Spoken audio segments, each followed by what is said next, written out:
Welcome back to our series of lectures on chemical bonding. Today we will continue our discussion on the concept of hybridization. We will build on that and then see that how do we use this concept to explain the observed molecular shapes or different kind of molecules there. The session is planned as follows, that is, to begin with we will briefly review the contents of previous sessions. Thereafter we will recall what we did in the previous session about the concept of hybridization.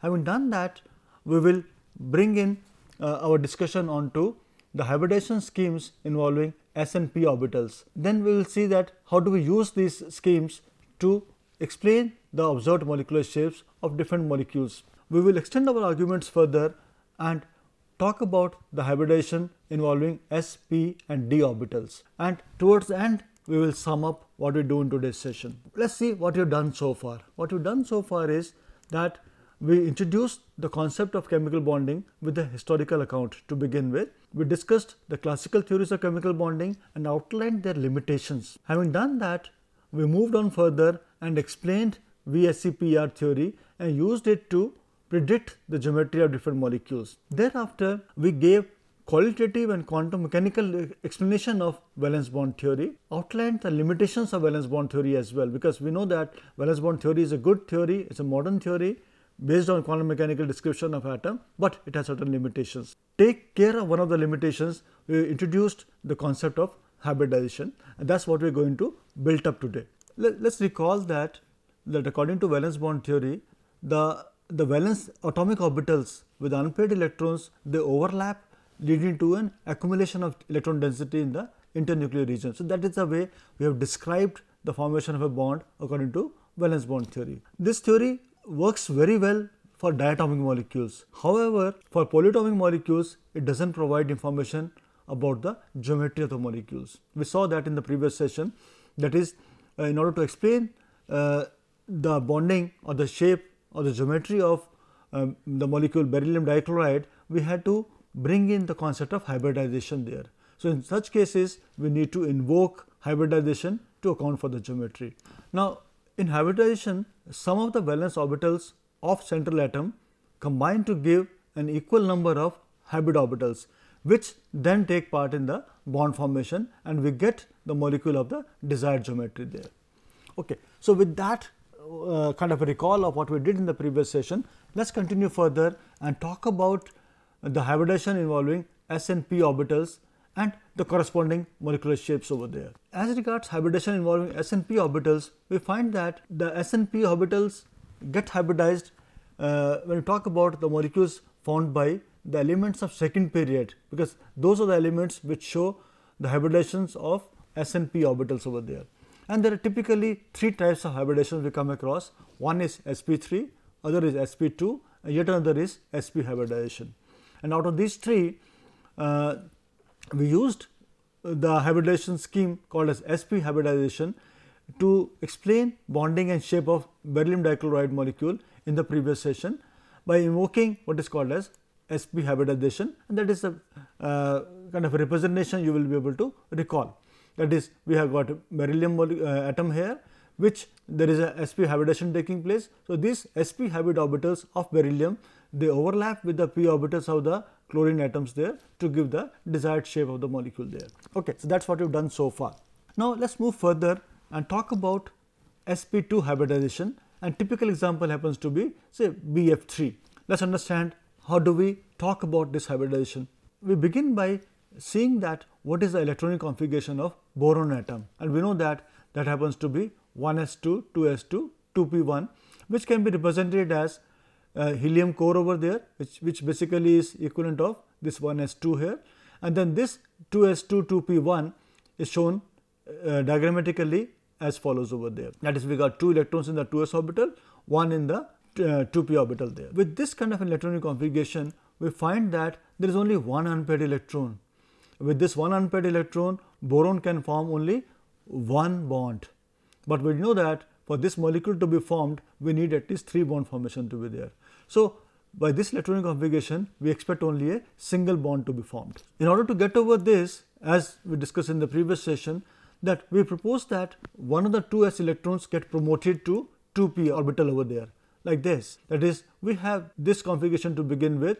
So, this one of these electrons over there gets promoted to 2p orbital over there, and what you have got the electron configuration in the so called promoted state as follows there. Now, with this configuration we have got 1, 2, 3. So, there are 3 unpaired electrons. We expect 3 bonds to be formed. So, that issue of number of bonds is taken care of. But these happen to be in different kinds of orbitals there. One of them happens to be in 2s orbital, whereas the 2 are in the p orbitals over there.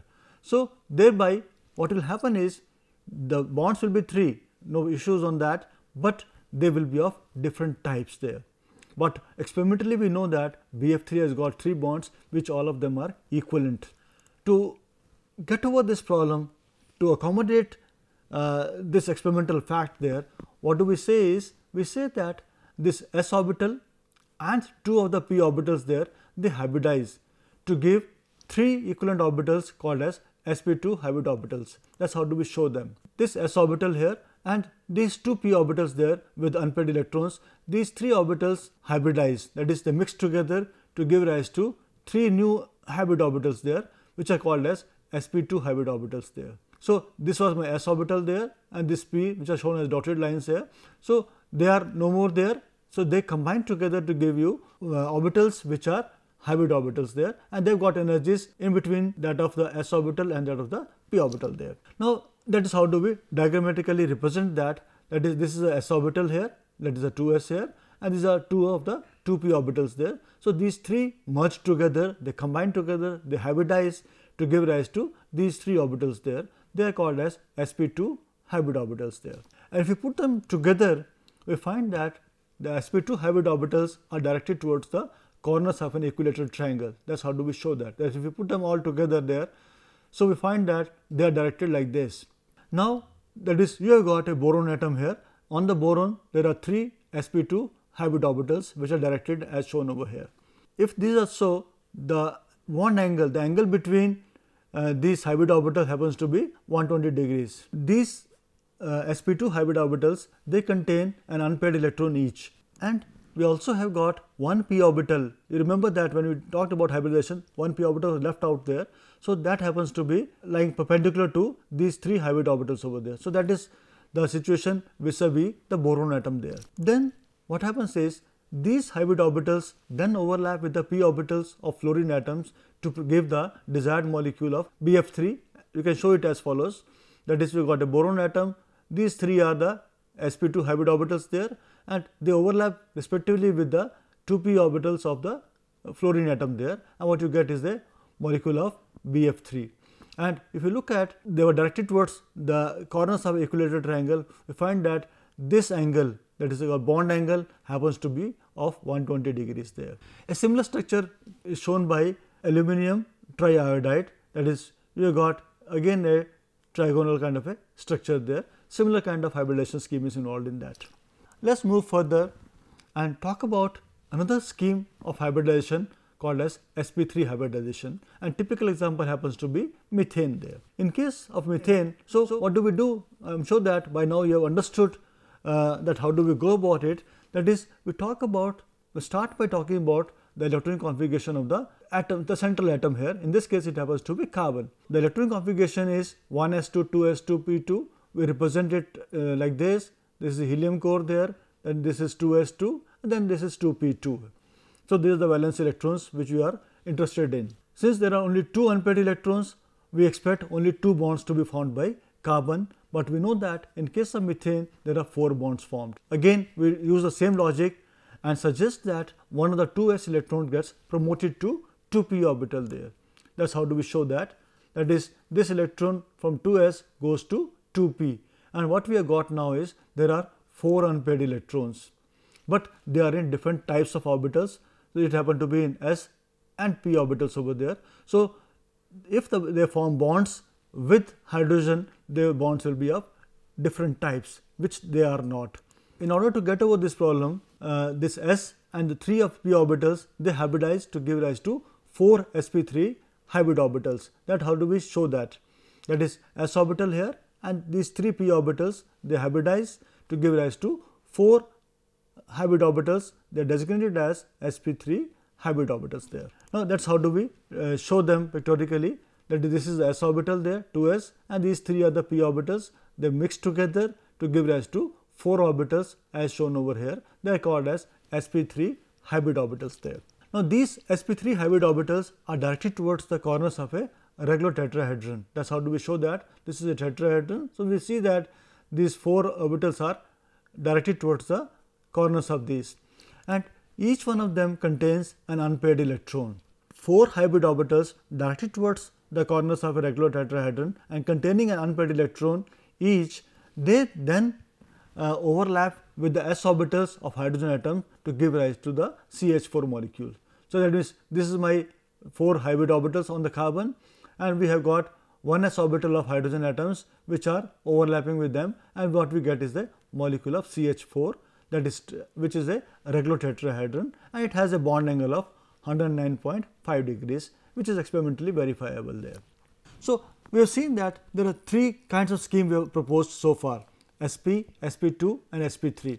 Let us take yet another example of sp3 hybridization, say molecule of ammonia. We go the same process all over again. To understand this hydrogen scheme there, we say in case of this nitrogen, the electronic configuration happens to be 1s2, 2s2, 2p3. That is how do we show that over here, and we find that there are 3 unpaired electrons.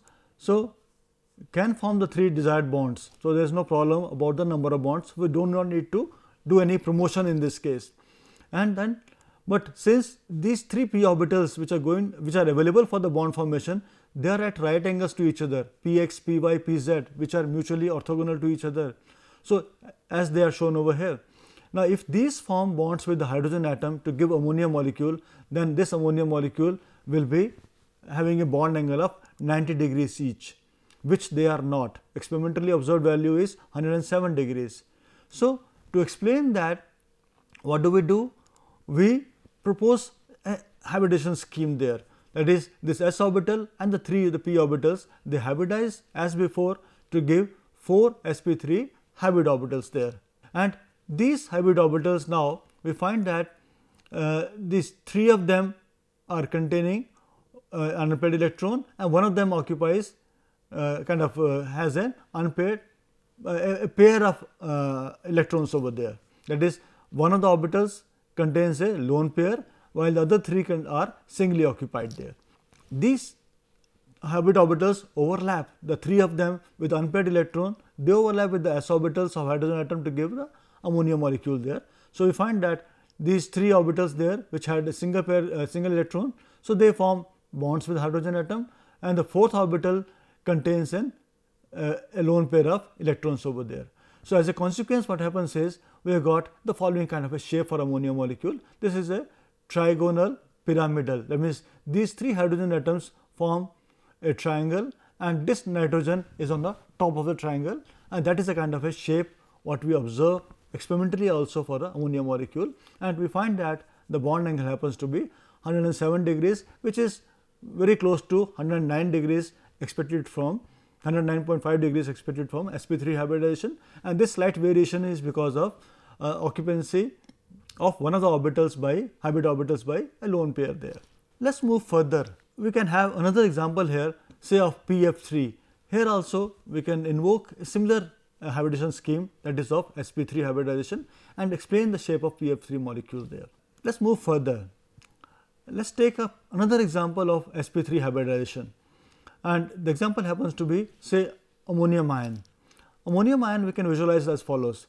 Formation of ammonium ion can be seen as a reaction between the ammonia molecule, and we have seen how to describe the shape of this ammonia molecule there as trigonal pyramidal there, and that of a hydrogen ion there. So, what happens is this lone pair here on the nitrogen atom actually gets into bonding with this hydrogen ion there, and what we get is a molecule which is a tetrahedral in shape there, and this nitrogen is having a charge on that, which actually is represented as something on the whole molecule like this. So, that is ammonium molecule, ammonium ion there. Ammonium ion also is tetrahedral structure.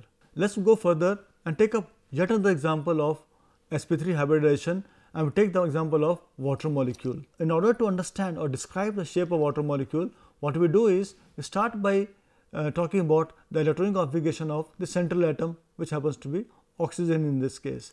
And the electronic configuration of oxygen is 1s2, 2s2 and 2p4, and that is how do we represent over there. Now, in this case what we find that there are two unpaired electrons and they can form two bonds. That is what we need. We know that in case of water molecule there are two OH bonds there. So, we find that these two unpaired electrons can combine with the 1s orbitals of hydrogen atoms to give the desired molecule there.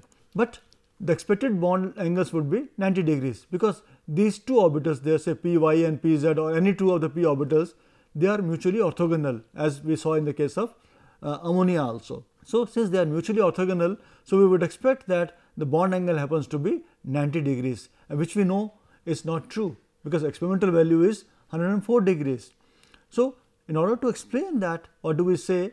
We say that these 2s and 2p orbitals, they undergo hybridization. That is, the s orbital here and the p orbitals here, they undergo hybridization, and as before we get 4 hybrid orbitals and they are given as sp3 hybrid orbitals there.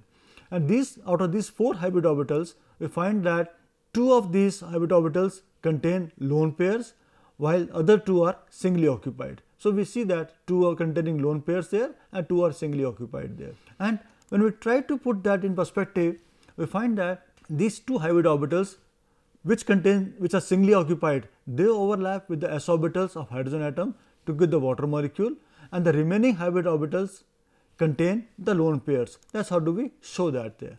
That means we have got oxygen atom there. So, this is one bond formed, this is another bond by overlapping of sp3 orbital of oxygen and s orbital of hydrogen there, same over here. And these two sp3 orbitals are the ones which are occupied by lone pairs, and because of the difference in the repulsion between lone pairs and things like that, we find that the bond angle happens to be 104 degrees there.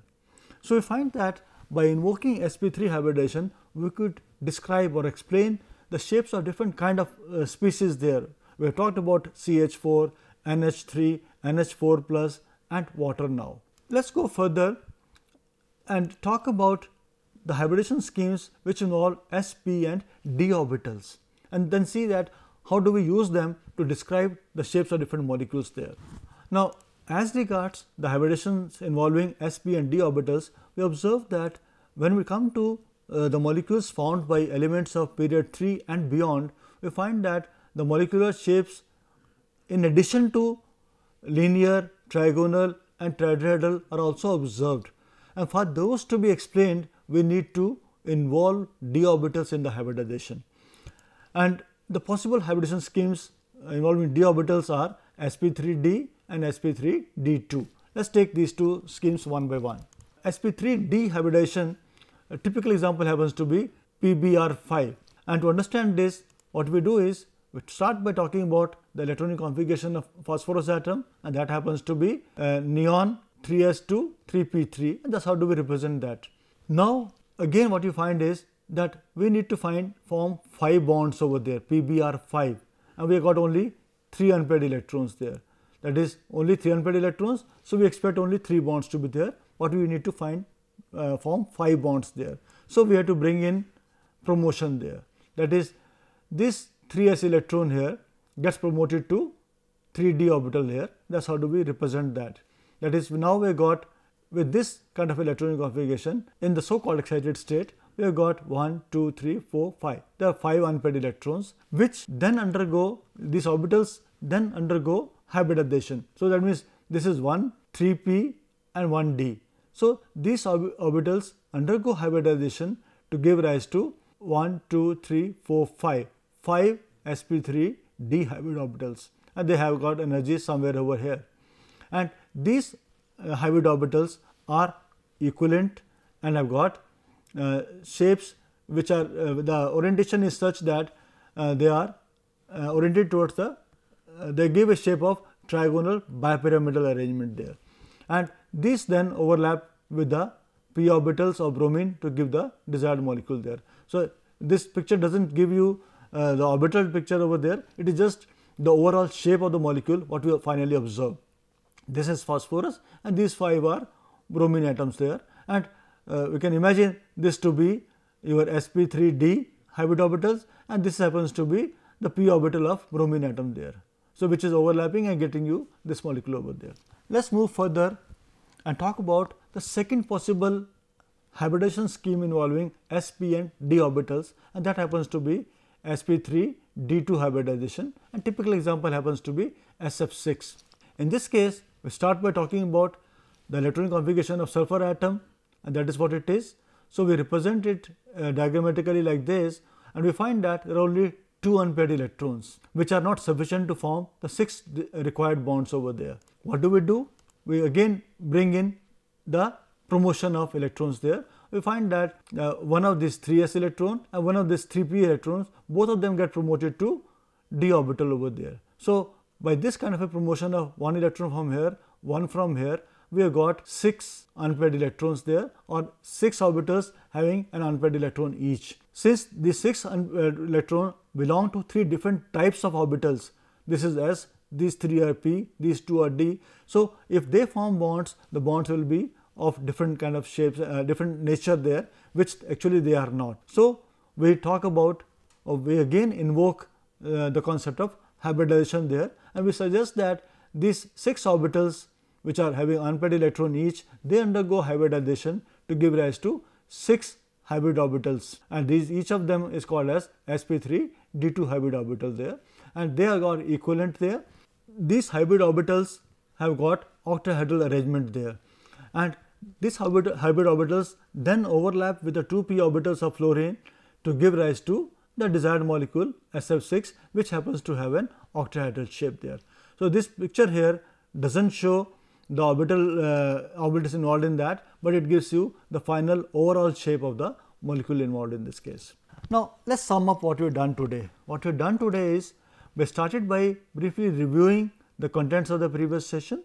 Thereafter, we recalled the concept of hybridization as was introduced in the previous session. We discussed the molecular shapes arising out of hybridizations involving s and p orbitals, which primarily pertain to the elements of second period. Then thereafter, we discussed the molecular shapes arising out of hybridizations involving s, p and d orbitals there. Now, in the next session, we will now talk about yet another theory that is called as a molecular orbital theory, because this actually completes our discussion on valence bond theory. Valence bond theory gives a way of formation of bond, but we find that valence bond theory does explain bond formation in case of diatomic molecules, but it fails to give you ideas about the shapes of the molecule.